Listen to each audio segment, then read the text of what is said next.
When Carla and I were in our 20s, we became homeowners for the first and only time.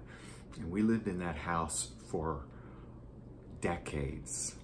When we bought the house, we thought we were purchasing one kind of thing, but it turned out to be another kind of thing. The previous owner had very cleverly hidden the issues with the house, the plumbing issues, the electrical issues, and foundational issues. The previous owner had actually installed a fake wall. He was good at it. The mechanical inspector missed it. The realtors missed it. Carla and I missed it. By the time we found out, it was too late. We were beyond the point of no return. And the house started shifting and doors started being weird. So we called out some experts, and in short order, they knew exactly what was going on. And they tore out that fake wall, lo and behold. Yeah, foundation, basement, lo and behold. Big cracks, like daylight cracks. That cost a lot of money to never quite fix. People can be that way. We can be that way. How much time and energy do we waste on appearance management? Faking people out. In the New Testament, there's this word called hypocrisy or hypocrite.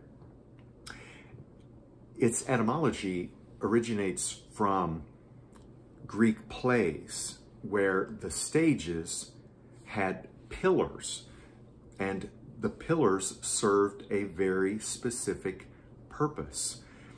An actor would hold up a mask and be one character, and then slip behind the pillar and emerge with a different mask and would be a different character. Have you ever known people who were like that? Have you ever looked in the mirror and seen a person who does that?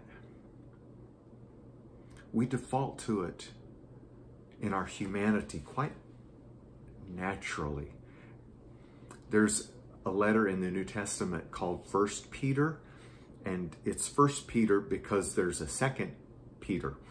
In chapter 2, Peter is using a lot of bullet point punctiliar statements to instruct followers of Christ in how to live in a world that was messed up and full of adversity, persecution, hard times. This is what Peter says. Live as people who are free, not using your freedom as a cover-up for evil, but living as servants of God. Let's unpack that. We can live in freedom. That freedom does not include covering up our flaws, covering up our issues, pretending, using all kinds of defense mechanisms to hide who we really are.